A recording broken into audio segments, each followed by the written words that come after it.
Shalom Aleichem. I'm here in Lakewood today on the 13th of 2022. Behind me you see is 319 Forest Avenue, this avenue. Just a few small blocks from Beis Medrash Gavoya BMG, Lakewood. Guess what?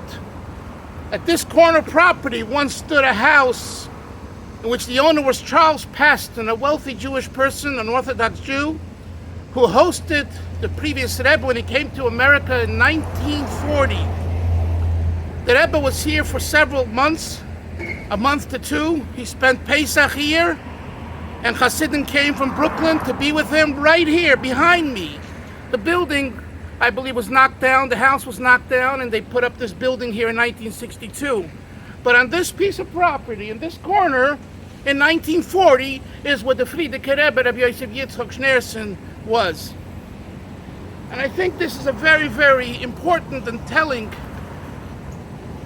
proximity between the Beis Medrash Gavoya being right there, the bastion of Litvish Judaism here in America, and Charles Paston's home here where the Rebbe came in 40, before the Baron Kotler came in 1943-44.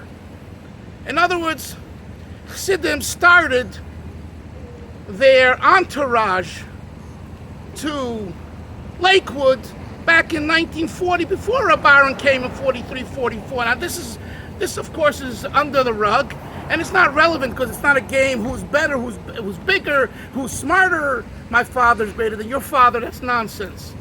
But it's important to know historically the details. The purpose of the Rebbe's coming, on one hand, was just to have a place to stay. 770 wasn't bought and moved into till Chaf Aleph El 1940. But more than just a place to stay, this was considered a vacation area compared to Brooklyn, which was hotter. It's pretty hot here today. But regardless, the purpose was to make a yesod, a foundation of Torah and Chassidus.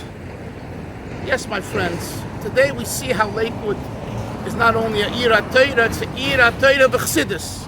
Absolutely. But it's in concept.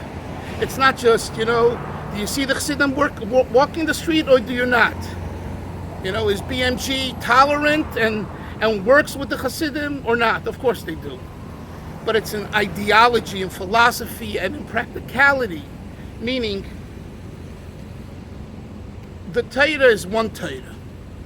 The Torah is not a composite of two dimensions, Nigla and Chassidus, the revealed and the hidden, the exoteric and the esoteric.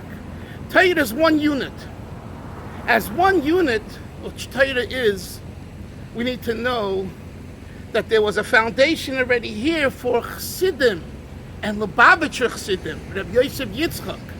In other words, although later Rabbi Yosef Yitzchak, the Frierdiker Rebbe, and Baron Kotler Zatzal had a chilukei deis, they had a difference of opinion on various things which I've written about in several of my works, Lakewood and Chabad, Chabad and Orthodoxy, 1900 and 1950. Nevertheless, Kavanosam L'Shmo, and the purpose was truth.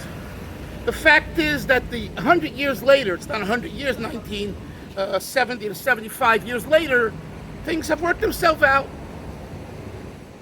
Let's take that koyach and use it to continue building a united Jewish community where Chassidim and Litoim go hand in hand towards what? Towards Mashiach Tzidkenu. Not to think about Mashiach as an afterthought. One day we will be all together. Mordechai ben David made a beautiful song. Rabbi Isai, the Rebbe says it's not a song, it's a tviyah. We want Mashiach now. We have a right. We have an obligation. Like the Chofetz Chaim had his suitcase packed and he instituted a seder of learning in the laws relevant to Kohanim, because he believed Mashiach's coming every day, any day. So to us in our life, we need to do the same thing when we to the Gula Shlema, B'Karav Mamish.